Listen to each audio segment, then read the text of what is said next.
The Dutch Beaumont Vitale 1871/88 rifle.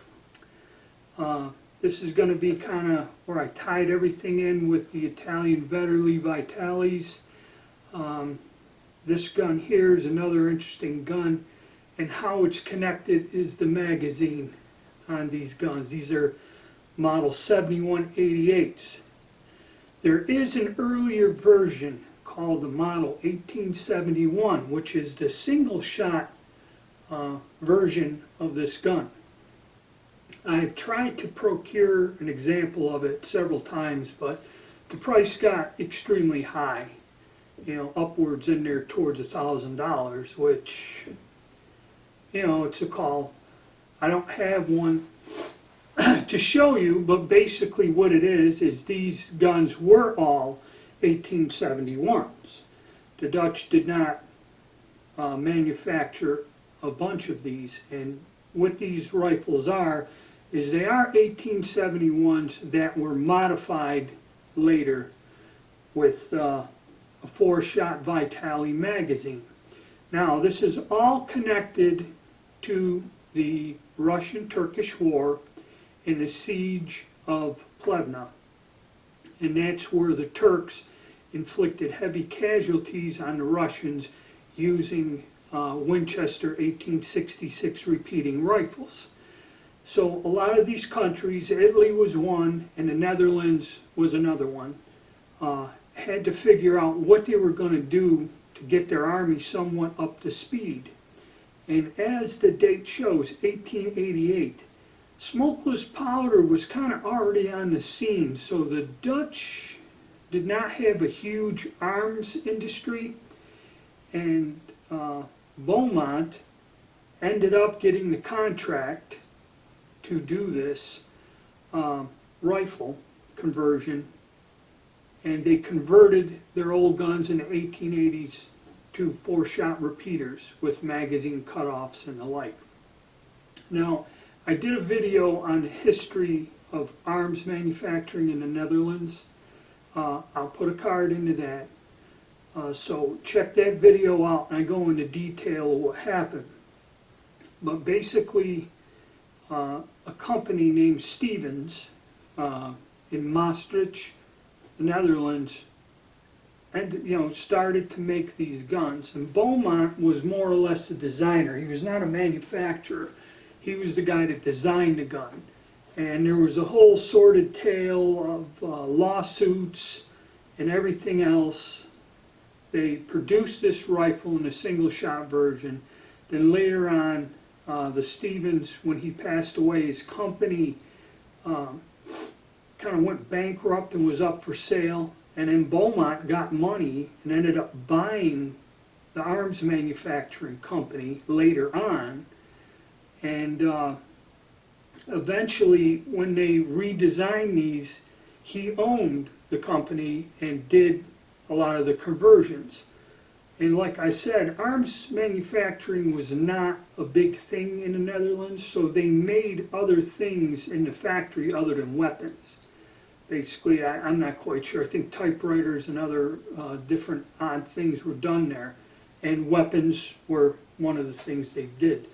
So this rifle and its designer and that, it has a very colorful history. If you go back and check out the web page and that, when this gun came out, there were lawsuits, Chaspo was involved, Beaumont sued the Dutch government for producing his gun without royalties or something. It was a sordid affair. So interesting rifle in its place in history.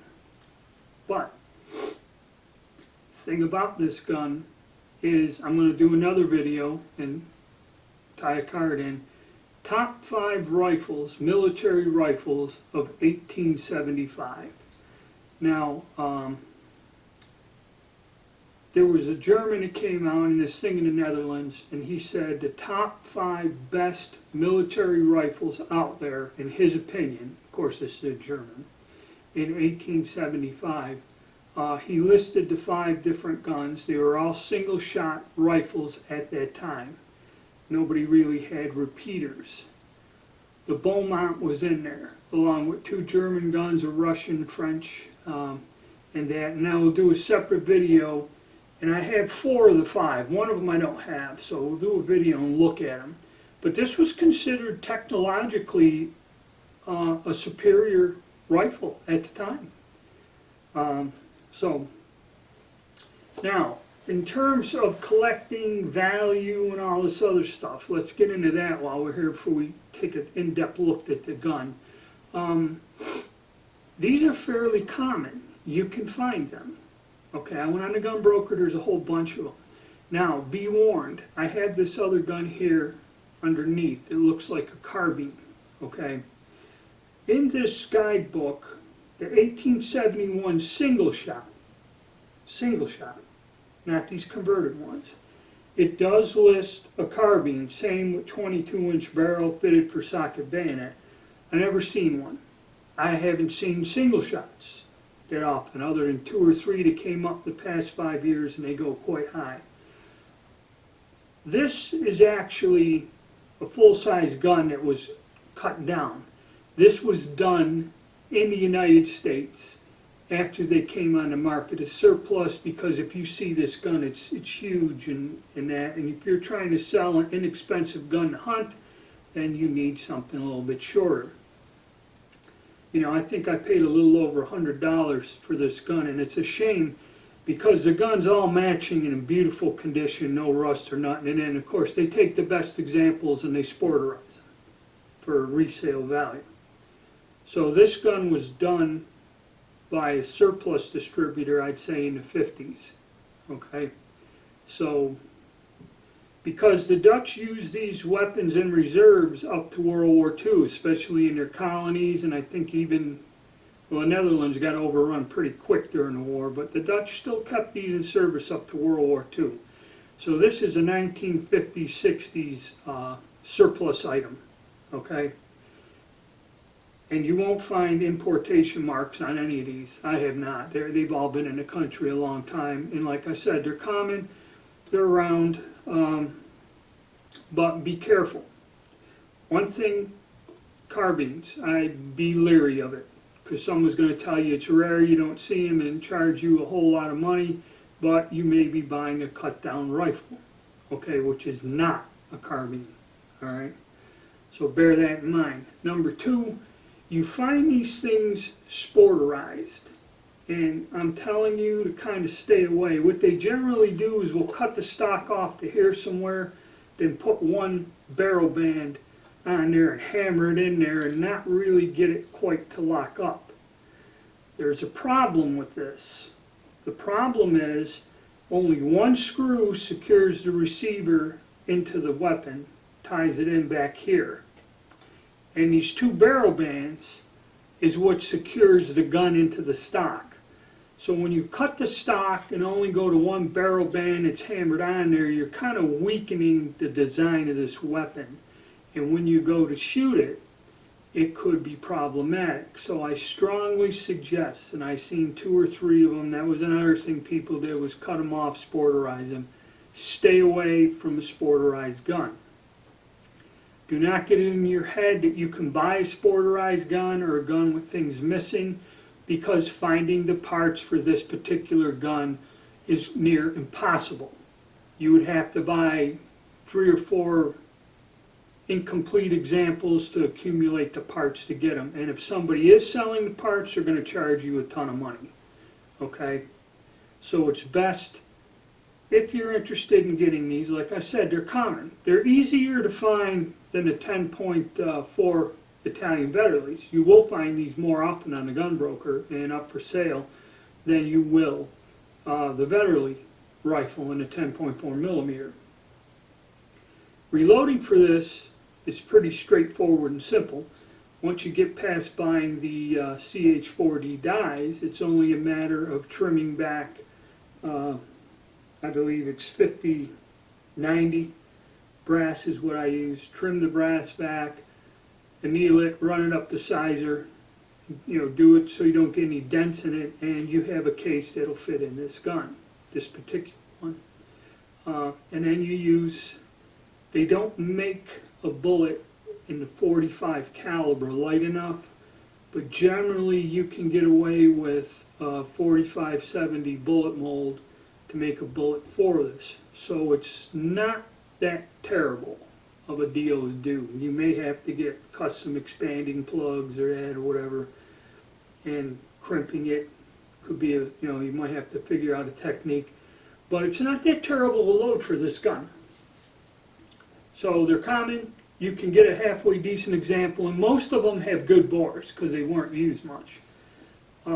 So if you're into the antique one, and if your reloading skills are up to par, or you want to get into making custom formed ammo, this is not that difficult of a project, okay? Like I said, it just involves trimming, using a sizing die to form it after you anneal the brass, and a 45-70 bullet is satisfactory enough. I'd go with the lightest one you could find to make a cartridge for this. So probably it's on the easier, pretty simple. And once you get past the die, the most expensive part is going to be the dies to form the brass. So what I'm going to do is we're going to look at the gun. I don't have an 1871 model to show you. I'll go over the important things about the disassembly, what to look for when you're buying one. Also another thing, I will do that when we take a closer look at the gun. Make sure the ejector block and the extractor is present, because if they are not, you're not going to be able to find replacement parts. Okay? And those are the two things that are missing, that either that little block, or I had one that had a broken extractor. It took me 2 years before I could get my hands on another extractor to get the gun complete again. Alright, so bear that in mind. If you're going to buy one of these on an auction, make sure, and I'll go over what picture, or ask questions to the person. Ask them to send you a picture of the bolt face so you can make sure clearly that the pieces are in there before you buy. And it's an interesting, if you get into the earlier guns, it's an interesting gun. And actually, I just got some ammo developed. I'm going to go out and shoot these here after we cover them in the videos and check them out. So, like I said, there's going to be a series that covers several different things, and we're going to get in, take a closer look at the guns in the next video.